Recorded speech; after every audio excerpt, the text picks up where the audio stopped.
So we're getting set up there. Looks like we're live there. And looks like we are live on Instagram as well. So, all right. Hey, welcome everybody. It is Friday, April 24th, and we are here for our April FinCrime Friday chat. And as usual, I am joined by Aaron O'Loughlin, ACFCS's Senior Director of Training, and Brian Svoboda-Kendall, ACFCS's VP of Product and Programming. I am your host, Clayton Norman. I am the Social Media Marketing Manager for Serify, which is the parent company for ACFCS. We've got a great conversation for you today. We're going to be talking about AI in 2026 and how it's impacting the work that we do as FinCrime professionals and also the job market for our work. Because obviously large learning models and other generative AI tools are changing the landscape, and there is a lot to dig into. Before we get started, as usual, please drop in the comments. Let us know where you are joining from. We love to see all of those towns and places coming in from across the globe and really reaffirming how incredible and global the ACFCS community is. So drop that in the comments. Also, as we're going, we want to hear from you. So throughout, if you have questions, if you have comments or insights that you want to share, drop those in the comments and we will try to get to as many of those as we can and answer them on air. And if we are not able to answer them on air, then we will answer them in the comments. So keep an eye out there, share what you're thinking about. We want to hear how you're using AI in your work, or how you see AI impacting hiring and other aspects of your work today. So share those thoughts with us. And just as a reminder, all right, Suffolk, Virginia, love to see that. Kathy, it's great to see you. And Moline, Illinois, Susan, Myra from Muscatine, Iowa. Oh man, they are just pouring in. I'm not going to be able to get to all of them. Just a reminder though, if you're not an ACFCS member, today is a great time to fix that problem. Head to acfcs.org to become a member. It gets you access to hundreds of hours of training, exclusive events, as well as an incredible network of like-minded professionals in the FinCrime and compliance space. So with that, let's jump right into it. Here's the deal. AI is no longer an emerging risk. It is now fully embedded into the financial crime ecosystem, from deepfake, fraud, and automated scams to AI-powered compliance tools and potentially even new job roles for the people viewing this conversation today. Both compliance and compliance professionals are starting to use AI at scale. So we've got a few headlines to discuss. We're going to jump right into that. This first one comes from the Washington Post. How scammers are using AI deepfakes to steal money from taxpayers. AI-generated voices are being used to impersonate IRS officials and steal money and personal data, contributing to billions in fraud losses and making scams more convincing and scalable. So Aaron, I know that you had some notes about this one. What's your take on this story? My take is the robots and the tech in general has overtaken everything. Skynet is here. And I, for one, welcome our robot overlords and hope their reign is a fruitful one. No, I'm kidding. It's a joke. Not all is lost. So I wanted to start that way to say, if you're not laughing, then you might be crying. We don't want to cry. But this one is a little terrifying. I got to admit, this has been happening for a while. The AI deepfakes, they've been around for a bit. This one puts it really into perspective. When I was reading the article, a video also popped up. And in the video, it happened to be in Channel News 7 San Diego local anchor who it just started playing. And I watched the video, and this woman was talking to a tech expert who does this work, the AI deepfakes and those types of things. And he had her standing there, and he recorded just a tiny bit of her voice, not hardly anything. And then what he did was take a bit of that recording and then created a whole new script with it. And then he was able to actually then take that, not just the script, but what the voice recording that she had, he created a whole new script read the script out in his voice, and then it translated into her voice sound. So that part was terrifying, and it sounded just like her, and they showed it. So I did a little bit more digging to say, wow, I mean, should we not even have our outgoing messages on our voicemails to say, this is so and so, leave a message? I've been reading we shouldn't be doing that. We should let our voicemails go straight to the automated, you've reached number, yada, yada, yada. Might be a good tip and trick takeaway. I also did a little more digging on this in general. The government impersonation scams, the numbers of complaints for scammers posing as government officials like the IRS and others around the world, but I believe in the United States, nearly doubled between 2024 and 2025, rising from roughly 17,300 to nearly 32,500 in 1 year. So the total financial losses on this from government impersonation scams alone reached almost $797 million in 2025. That's terrifying. That's the terrifying part. And people, they find themselves afraid. Of course, I would be too. It sounds real. It sounds like they're going to come after me. It sounds like they're going to arrest me. It sounds like I need to do what they're telling me to do. I don't blame these people for falling for this. It is something that people realize they're pulling on these emotional strings to do that.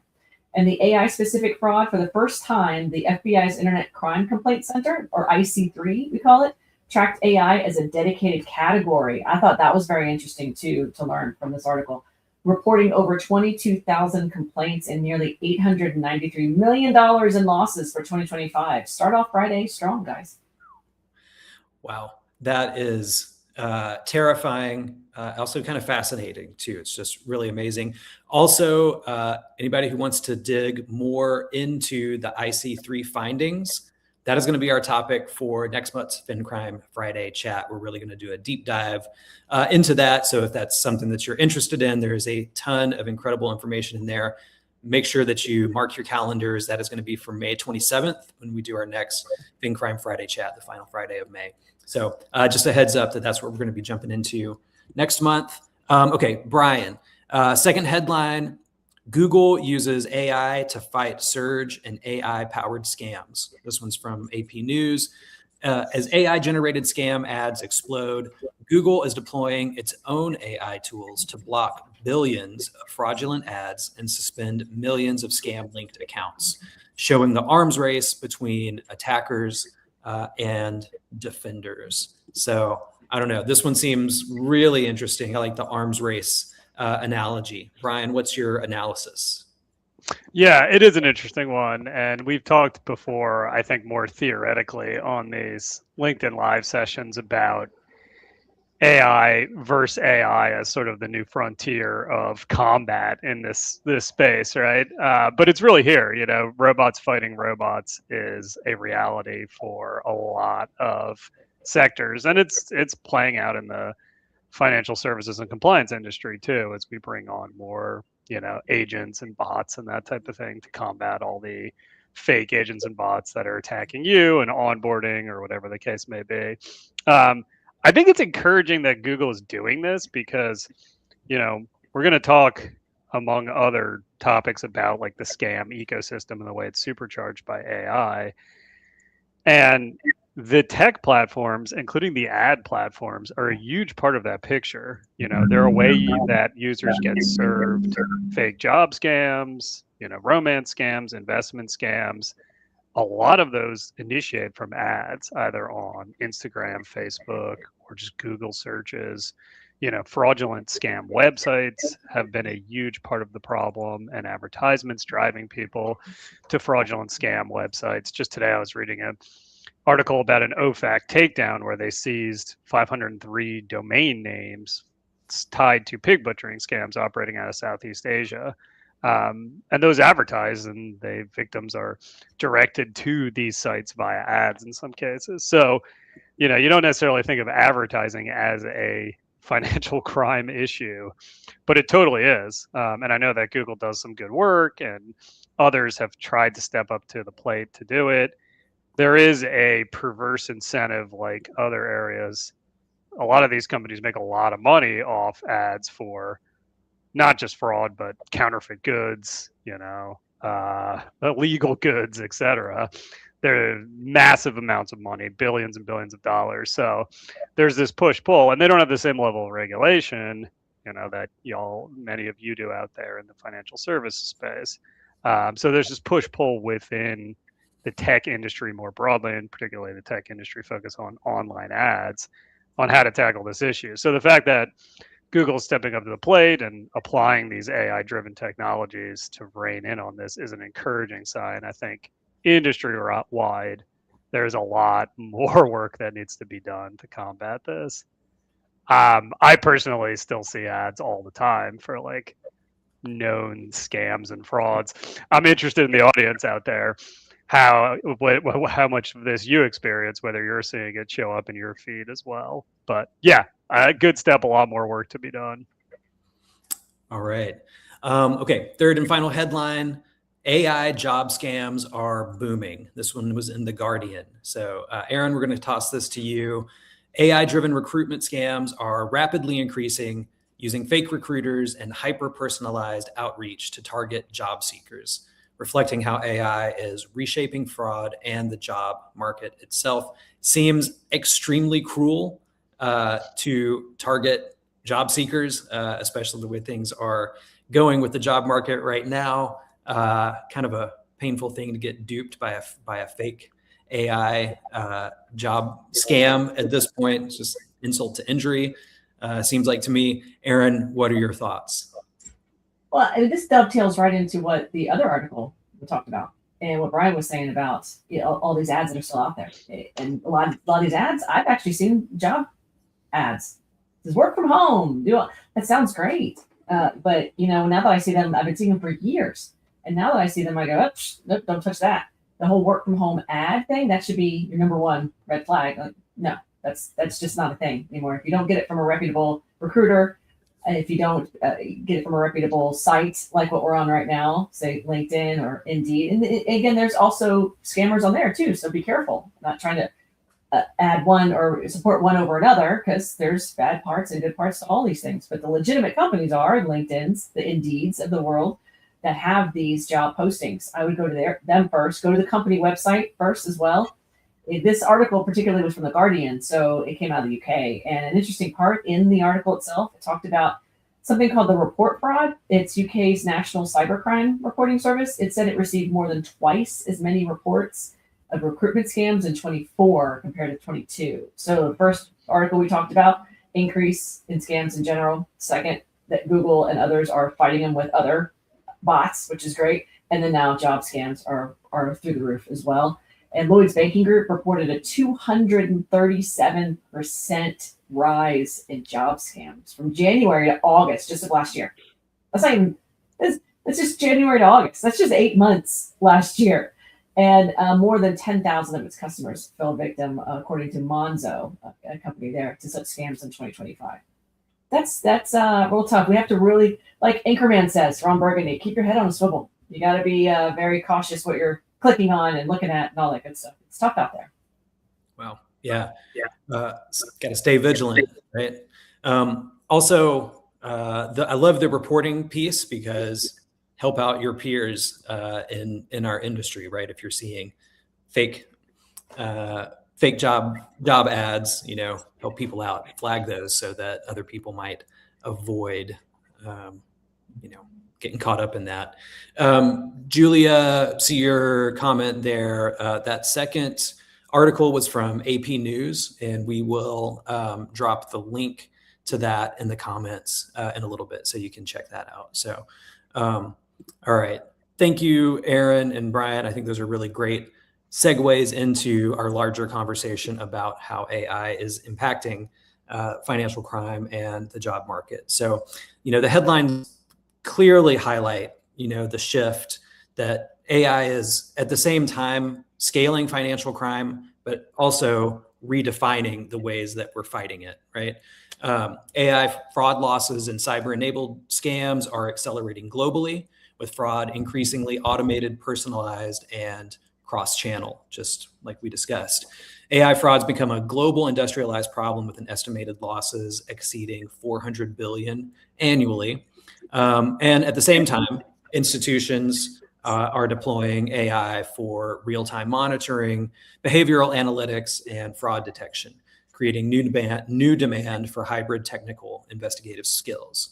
The result, financial crime professionals are now operating in an environment where AI literacy is really not optional anymore. It is a foundational aspect to the work that we're doing today. So as we go into this conversation and go through some of these questions for our experts, we want to hear from you. So please share in the comments your experience, either using AI in your work, identifying AI that might be helping to proliferate scams, or ways that you're seeing AI reflected in hiring and the job market.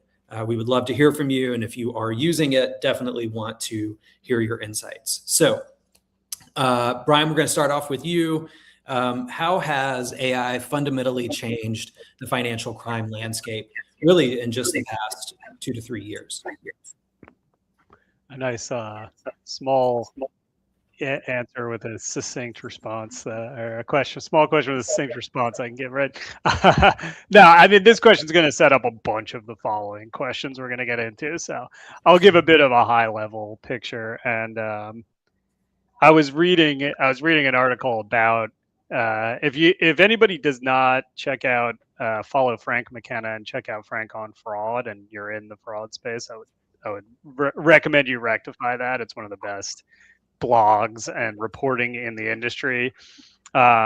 He's a great speaker and expert, and I was just reading an article on Frank on Fraud regarding somebody who exposed a deepfake scammer using a very simple test. It's getting harder and harder to detect the face swapping deepfakes. Mm-hmm. But one of the ways that this guy in the article did it was the 3-finger test. Asked them to hold up 3 fingers in front of their face. So, I'm not a deepfake, because if you do, it messes with the face swapping. It starts to distort and blur around the edges of the finger, and you can tell. So in the spirit of the 3-finger test, I'll give 3 responses I'll give a 3-part response to this, and I'll focus mostly on how it's being used in committing financial crime. But I think all of these applications, I would love to hear from the audience. I think all of these applications apply pretty much to detection and prevention. And one of the big ones that I don't think necessarily gets quite as much attention as it should is that it has removed the language barrier. The translation on AI is really good these days. And when you are operating particularly from outside of a jurisdiction and targeting individuals in a jurisdiction, being able to speak fluently in their language and even, use idioms or sound like you're from a specific area. If you've cultivated a persona, you can train AI to sound like they're from a specific area. That capability is there, and it's being used on the fraud side. And it's playing out in pig butchering big time. Pig butchering was very heavily concentrated in the major global languages, right? Cantonese, Mandarin, English. Why? Because that's what they had the scripts in. It was being done by people who had scripts, and those languages were the ones where the scripts, the fraudsters had the scripts translated. They've since translated the scripts into, Dutch, Spanish, all variations of Spanish, and Latin American Spanish, all the Asian languages, etc., using high quality translation from AI. So it's allowed it to go global, and this has played out really in the past 2 or 3 years, Clayton, to your question. It's allowed it to go global in a way that, impacts all sorts of scams. Pig butchering is just one example. Job scams, as we talked about before, or impersonation scams. There's compounds in Cambodia where they have every single law enforcement office set up, and it's not the actual law enforcement, it's scammers who are changing their uniform from the FBI to the Australian National Police to the Hong Kong Police Service to Metropolitan Police in the UK, right? And they're going around and they're doing these police impersonation scams in studios built behind them, and they're using AI for translation and language purposes, right? As well as deepfakes and other technology. So I think that translation capability has been really impactful in both personalizing the schemes and allowing them to go more global. I think it can be really useful on the compliance side too. I think for investigations, and we're going to talk about investigating in other languages on a session coming up, I think in FinCrime Virtual Week. The ability to translate, the ability to have high quality translation. Gary Warner was talking about it in his session at FinCrime Skills Summit.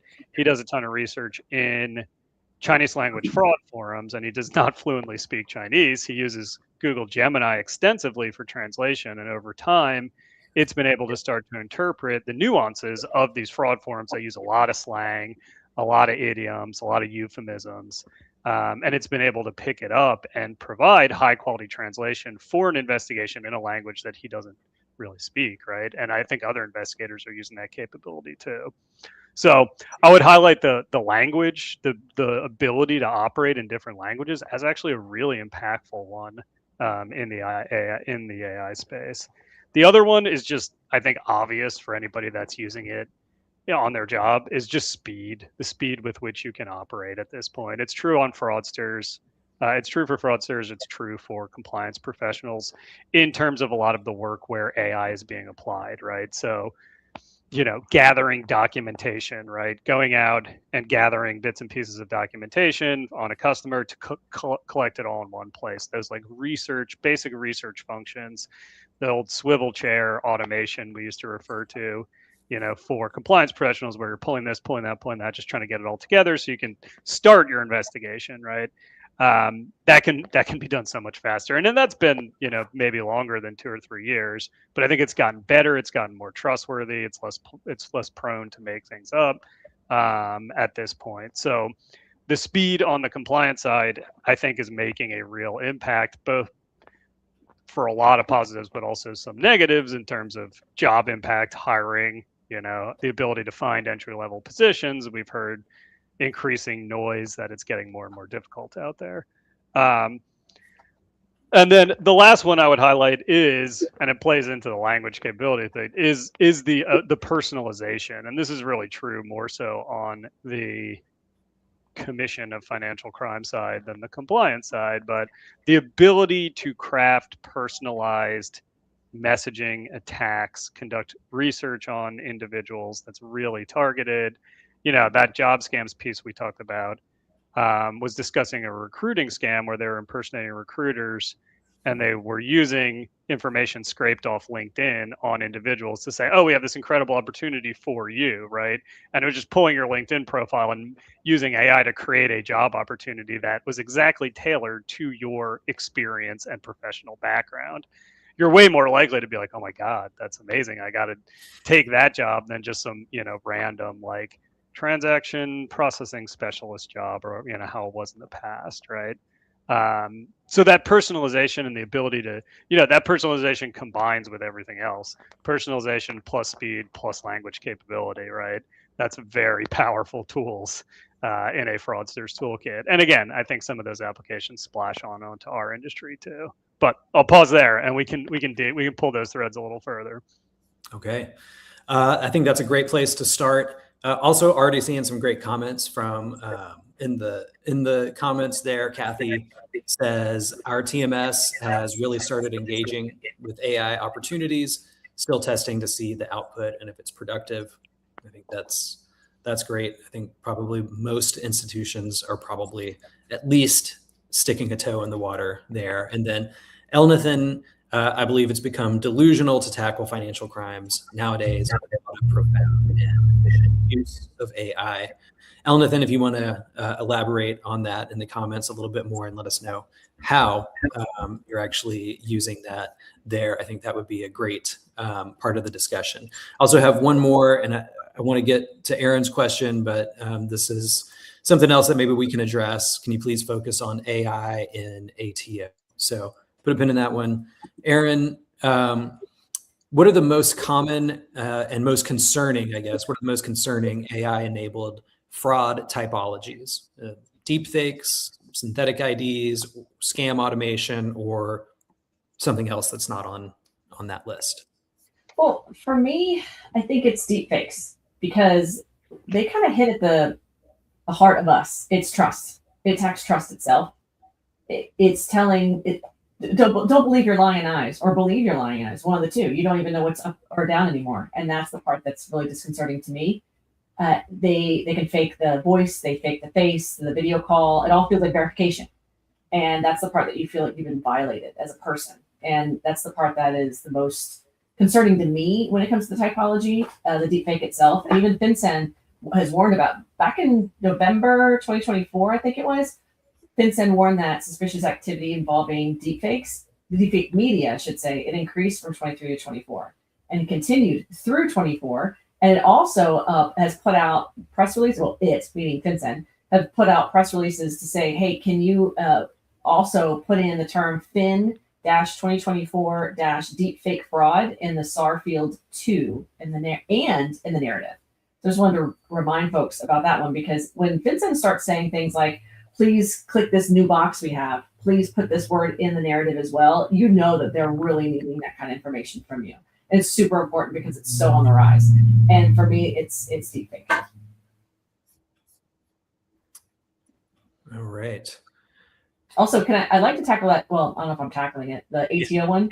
Yes. I really love that question, because way back in 2000, when did I come in? 2000 into the AML world, fraud first, then AML world around 2014.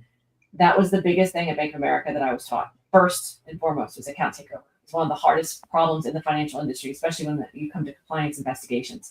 It was so tough for me to understand. And I started realizing this is a technical issue.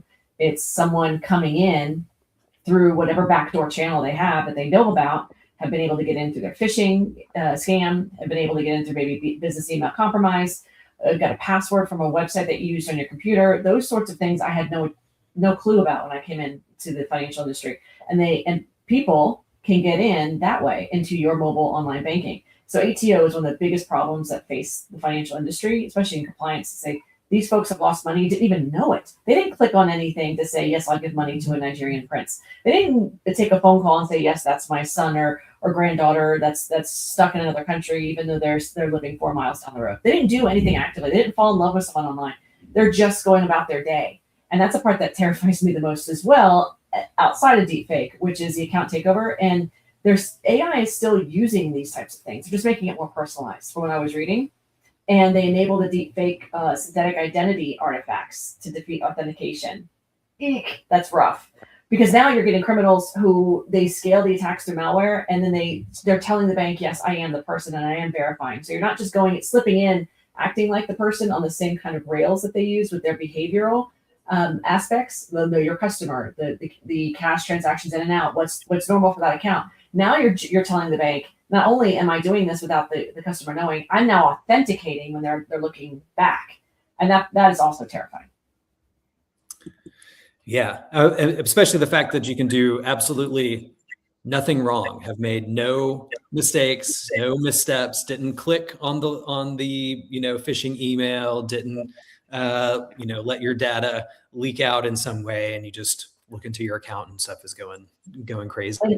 And that's why it's so important for compliance investigators in FIs, all FIs, in MSBs, crypto, anybody. You are a regulated entity and you're writing a suspicious activity report or suspicious transaction report overseas and submitting it to your FIU. Please put the known IP address that you've got. It may be a VPN, sure, but that's still a little tiny piece of the intel puzzle that regulators and law enforcement need to see and hear and look at. You can even see through the experts in your FI that do these hacking, the pen testers, the digital forensics groups that your company has. You can even bounce it off them and say, does this look like a VPN? Is there any way to get the date timestamp on this device that was used to move these transactions? Those types of handshakes that you have and conversations you can have within groups inside your FI is so pivotal. I did that at Bank of America and learned a ton, because I would go, my investigator mindset, my investigator stomach was crawling sometimes, going, there's something here and you don't know what it is. Don't let it go. There's something here. You're not smart enough to know what's here. And so I would go and ask the folks that are smart enough to say, I have this piece of the puzzle. Do you guys have that piece? And they would. And I'd learn so much more. And then we'd give what pieces of the puzzle we had to let the regulators finish it. And that's the part that I really cannot stress enough, to say, yes, it's AI, yes, it's ATO. You may not know fully, completely, but here are the pieces of our puzzles, and this is all we have, regulators and law enforcement, to help protect our customers. I think that's really important. And it reminds me of somebody, I can't remember who it was, in one of our State Your Case podcasts, who talked about keep pulling on the string, right? Stay curious. Whenever your intuition, investigator's intuition starts to, your spidey senses start to go off, don't give up on it. Keep asking questions, keep pushing, keep pulling on the string, and you never know what might unravel if you keep doing that. Absolutely. Okay, Brian, next one over to you. Let's talk about how criminals are using AI to scale operations, oftentimes faster than the traditional compliance controls are able to keep up. Yeah, I think it's done a couple of things.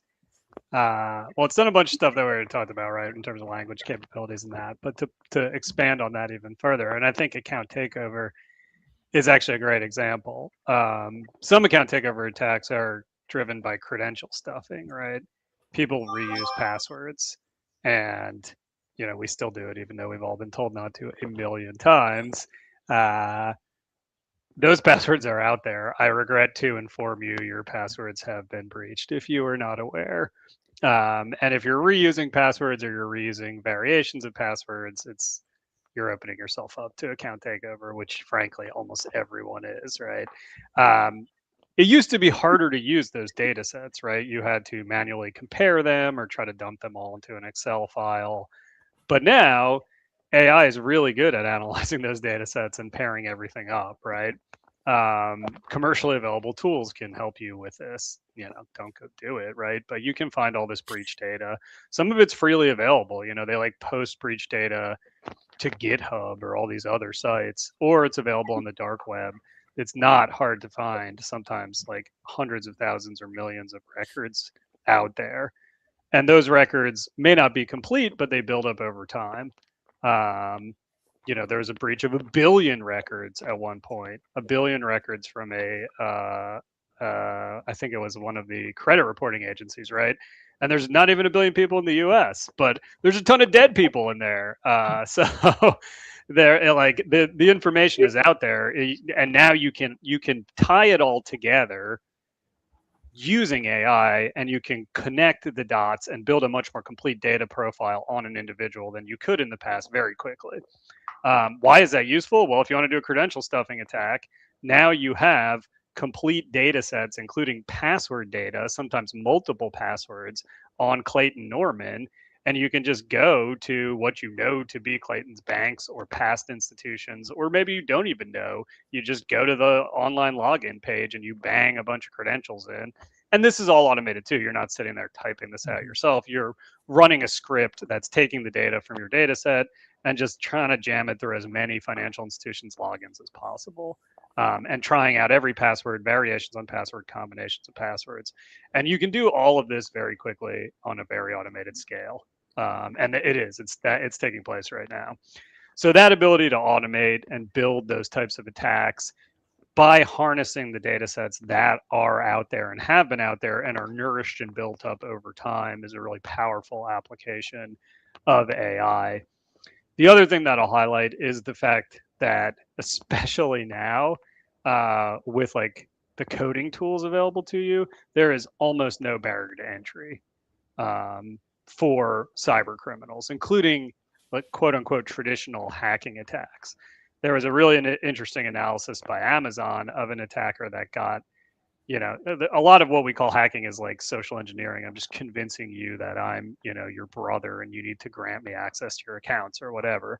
But this was more traditional hacking in terms of finding a vulnerability in a cybersecurity control, a firewall, a code issue, and getting through it and getting access to accounts that the hacker was not supposed to.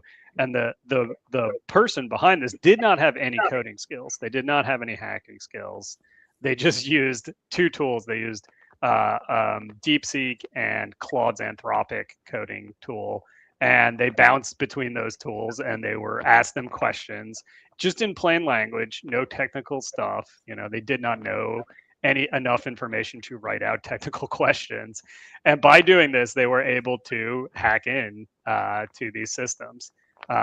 So the barrier to entry to committing, traditional social engineering style fraud is low, but the barrier to entry to code and to build out applications that assist you with fraud schemes, or troubleshoot applications that you are running in fraud schemes, is also gone at this point. There's just no barrier to entry across the board. That's really encouraging when we get to the good side of this conversation of like, what can we do?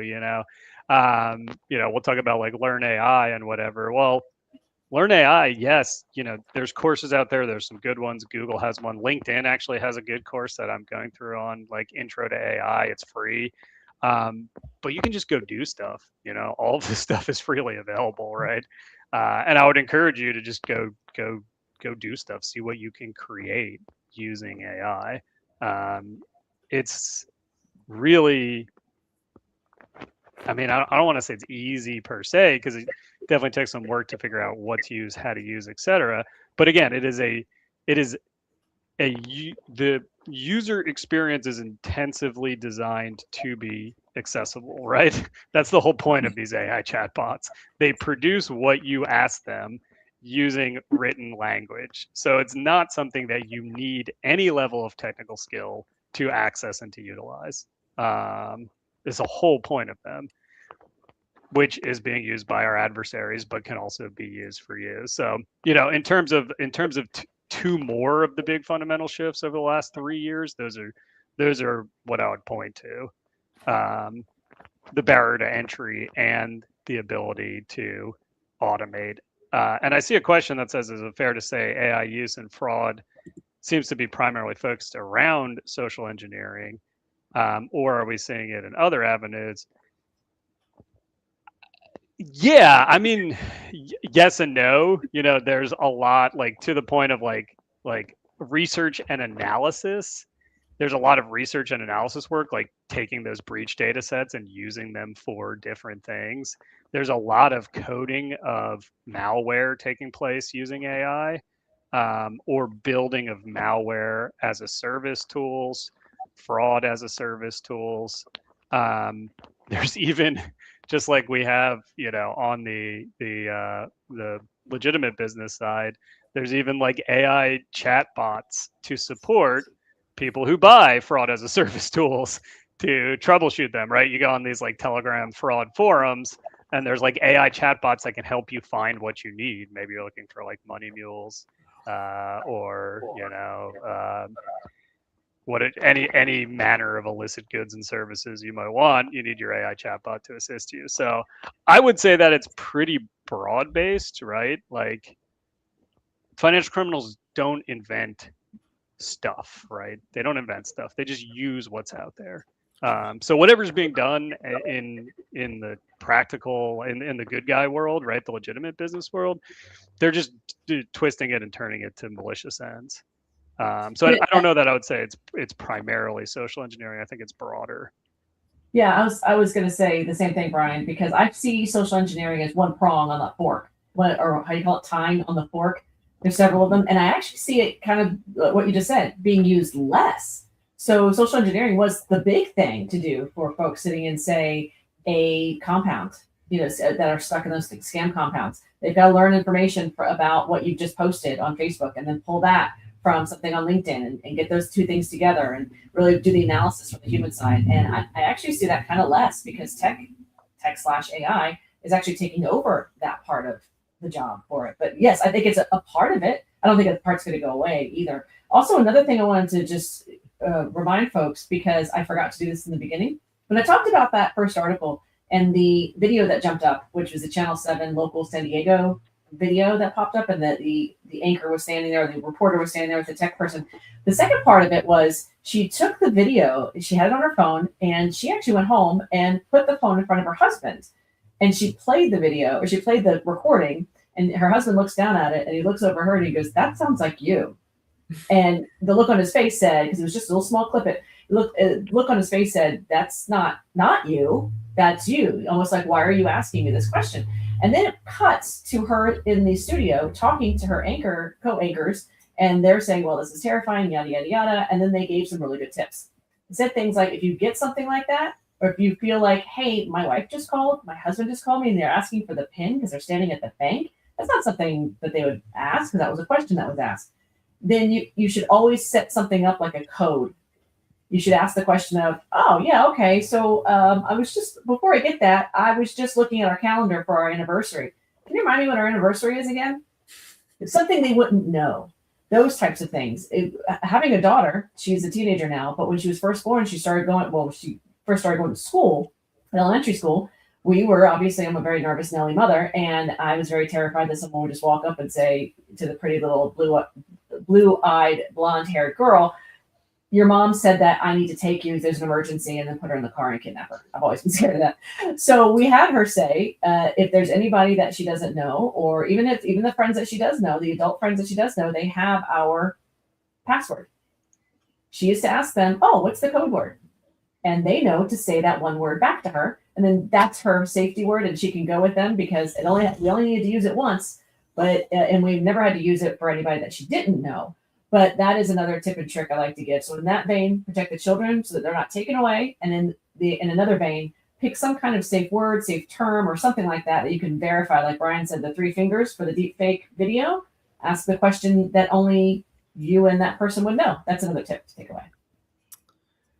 Brilliant advice, and a good reminder. Probably need to update my family security password now for my kids. Okay, so Aaron, since you're already speaking, Brian talked about how criminals are using AI. Let's put you on the flip side of it, and how are FIs using and individual investigators using AI to help improve detection and prevention? From what I'm hearing, it's a lot in speed and behavioral analytics. So the analytics for, as the LinkedIn user talked about, wanting to talk about the ATO, the account takeover detection, the behavioral changes, the device changes, unusual transfer activity, the risk. Well, we are a risk-based industry. Everything is risk-based. For the authentication, risk-based authentication, instead of treating every login the same, AI can help decide when to step up for authentication. That's a good example. Deep fake and synthetic document detection, that's possible. FinCrime even actually recommended measures to try and use AI to re-review accounts and reopening of documents, reverse image searches, that sort of thing. Obviously, the same traditional types of things we're going to be using: transaction monitoring, the anomaly detection, threat intelligence, especially compromised credential detection. Because if you have a compromised credential, that's more than likely to lead to an ATO. That's usually what happens. Compromised credentials are a password that you used for another website, say to get into the Washington Post, or to get into anything that requires a password. That's a compromised credential. And that credential then is used also in your online banking. Guess what? Compromised. They use it there, they're in, sort of thing. And then fraud case triage, and especially investigation support, I think, is another big one for AI to be used. And of course, I've spent the last couple of years trying to be scared of it, to go, oh gosh, it's going to take our jobs. I mean, Block laid off 4,000 people, Crypto.com laid off 12%. But from what I heard from Crypto, that didn't touch the client's organization. So that's really good, at least in terms of we're striking a good balance, because it's going to have to happen. It's happening in our financial industry, which is terrifying. There might be some companies out there that say we need our compliance folks. That's for darn sure. So there is positivity, at least in this, or I should say hope for all of this that's coming about. And I think that's a really good segue into this question from Kathy, who asks, how do we balance AI efficiency with human judgment and regulatory accountability, right? Because Aaron, to your point, there's some inevitability baked into, the proliferation and use of these tools, but totally removing the human component seems problematic, least, and very, could be hazardous at worst. So I don't know, either you or Brian, thoughts on that sort of combining the AI efficiency and still retaining that human judgment? It's a hard one because it's such a huge umbrella question because it's good. I'm going to use the one I had to have in intelligence. It depends because it depends on what you're looking at, depends on what you're working on, depends on the tools that you're using. There's a lot that depends on it. But I like the question. I think we'll learn more about it as the months, I was about to say years go by, but nope, it's moving so fast. As the months go by, we're going to learn more how to balance that AI efficiency more. What are your thoughts, Brian? Yeah, I mean, it's an interesting one, right? Like where we've seen AI move the fastest in terms of, I think, real world application, like just putting things into production, is in the software space, right? The coding space has been, I think, the biggest disruption. Um, software might have an impact on regulations, but generally it's not the same type of highly regulated space as we're in. And so I don't think there's been the same rush to deploy AI in our sector, which I think is a good thing. I think it allows us hopefully to do it a little bit more deliberately and thoughtfully. I think, and also see what's happening with everybody else and learn from their mistakes, right? And I think the question kind of has a couple of different parts. One is, the human judgment, the human in the loop, or sometimes we've referred to it here as the expert in the loop. You can have a human in the loop, but if they don't know enough to be effective, then it doesn't necessarily do you that much good, right? So you need someone with some level of expertise in the loop, reviewing what AI is producing or having some level of oversight. Hallucinations are still a very real problem. Anywhere from 5 to sometimes 30% of AI content has some level of hallucination in it, depending on what model you're using and what it's generating. So you have to be really careful, especially in an industry where you can't, just get things wrong, right, or fix it later.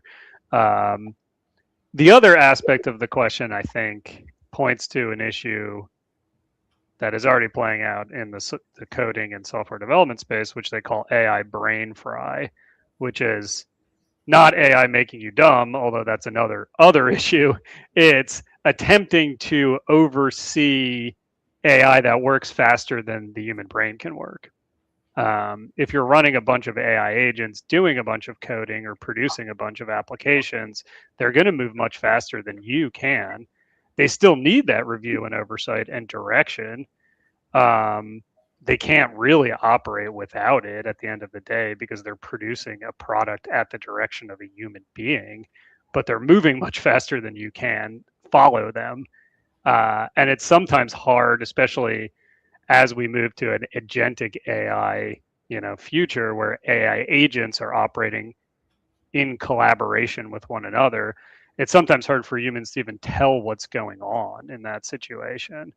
That's not really, I don't have any answer to this question. I just want to flag that as a really interesting topic that I think is going to become increasingly relevant as AI agents get deployed more in the financial crime space. But I don't think we're there yet, and I don't think regulators,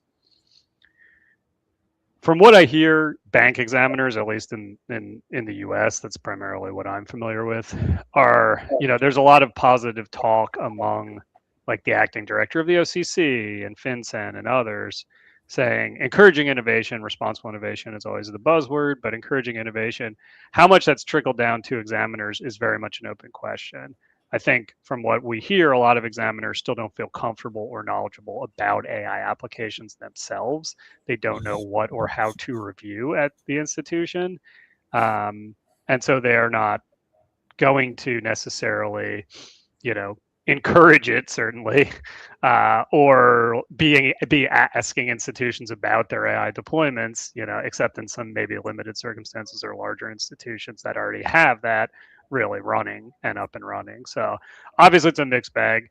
Bank examiners are not a monolith, and there's state examiners and all sorts of examiners, right? But I think that level for, the regulatory accountability piece, I think regulators themselves have a lot of catch up to do in terms of learning about this tech and feeling comfortable with it in order to get there. All right. Great response. Great questions. Thank you, Kathy. Also, Kathy just added, we never want to lose the human touch, but machine learning is still machine. And I think that pretty much sums up the majority of this conversation today. And as usual, we're at time and we barely even, I feel like, scratched the surface of how deep we could go into this topic because it's absolutely fascinating, has very big ramifications, implications for the future of the work that everyone here is doing. But in the interest of time and respecting everybody's time, we're going to go and wrap this conversation up. But I know we've got a couple of really cool upcoming events that I wanted to give everybody a chance to talk about. Erin, can you speak to the human trafficking workshop? Yes. So May 27th, pull out your calendars now, folks. Write it down. Do yourself a favor. Not me. Do yourself a favor. May 27th, Kevin Metcalf is coming back, and he's going to be helping to run a anti-human trafficking workshop. And you're going to be talking. It's also with Ruth. We're having Ruth on as well, Brian, and I think, and Mark. No, Alona Katz. Sorry, Alona Katz and Mark Twombly from KeyBank. Alona Katz is up in New York, and she's in the prosecutor's office. She's amazing, and so is Mark. And they're going to be talking to you about all sorts of things. AHT, anti-human trafficking fundamentals, the typologies and red flags to look out for, investigation best practices, and practitioner and prosecutor perspectives. I know that is a big passion of Kevin's. He is really he's blazing the trail to teach prosecutors how better to prosecute these cases and to help him along the way. That's why ACFCS has joined forces with him, because he's showing prosecutors, here's how you look at the money, and it helps to not have to rely on victims so much. We learn how to best show the prosecutors and show the regulators and other law enforcement how the money is being funneled in and out and through our firms. When it comes to the suffering of human beings, they don't have to look at the victims to testify against their abusers. They don't have to do any of these things. It makes it easier for them to actually prosecute these cases. That's such a hard thing to do, according to Kevin. He's saying that they don't have enough education. So let's get the ACFCS Army together to teach these prosecutors. This workshop will help. 11 to 2:30 p.m. Eastern Time, May 27th. All right. Don't miss that. We put the link there and we'll put it in the comments as well. So if you are checking out the comments, you can just go straight there and register. You do not want to miss that one. Is a critical topic. Okay. And Brian, can you talk a little bit about the Digital Asset Symposium? Yeah, absolutely. This was previously known as the Crypto and Web3 Compliance Symposium. So we relaunched as the Digital Asset Symposium. The landscape is changing, and so we brought in the name out, right? It's not just crypto, there's other digital assets in the mix. And it's going to be a fantastic event for ACFCS members. If you're an ACFCS member, always free of charge to you. So sign up today. If you're not, hey, join ACFCS, and this event is included along with others as well. So this is going to be a great one-day sprint through the landscape of digital assets and their financial crime risk. We're going to be talking about a lot of topics that have connections to things we discussed here. We're going to be kicking off with Rachel Cartwright, who's a supervisory special agent with the FBI, who played a role in some of the big takedowns and targeting of transnational crypto-based scams operating primarily out of Southeast Asia. We're going to be looking at money laundering in the digital asset space. Aaron's going to be having a great conversation with Antonio Alvarez from Crypto.com. We have some great presenters from Kraken. OFAC is going to be joining us again for a look at sanctions evasion in the digital asset space. So it's going to be a fantastic event. We're going to have a lot of fun, as we always do along the way. So really encourage you to join us on May 5th. And then following that event, actually for the first time, we are bringing the digital asset compliance specialization, our DAX specialization course, into a live format. And on the 12th, 13th, 14th, we're going to be running some live sessions for folks who are currently enrolled in DAX to learn from SMEs, join a dialogue, get a review of the content to kickstart their journey on DAX. And if you're not enrolled in DAX, but just want to learn more or get some great training on digital assets in the digital asset world, you can buy a ticket just for the DAX live session. So check that out. It's on the Digital Asset Symposium website, both that event, the main event on the 5th and the follow-up DAX Live, May 12th through 14th. All right. Those are going to be some incredible events, and we hope to see everyone who is here there at both of those. Really incredible, as usual, an incredible lineup of experts with deep knowledge in the topics that they're going to be covering. Do not miss them. We'll put the links in the comments as well. You can also find all of the information, all of the things that we talked about at acfcs.org and from any of our drop downs there on the main website. You can become a member and you can register for any or all of these events. Thank you so much, everybody, for all of the great conversation. We had really wonderful questions and comments today, and we really appreciate that. It goes to show just how engaged and committed this community of financial crime warriors really are. We appreciate you. Make sure that you save the date for May 27th to join us again for our next FinCrime Friday chat. Again, we're going to be digging into the FBI's IC3 report from 2025. There's just really a bunch of fascinating stuff in there, and we look forward to seeing you there for that. Thanks, Kathy, and thanks everyone who joined us today. Make sure that you guys are checking out the events that we talked about. We will see you next month. Stay vigilant. Have a great day, everybody. Thanks. Thanks, everybody. Bye for now.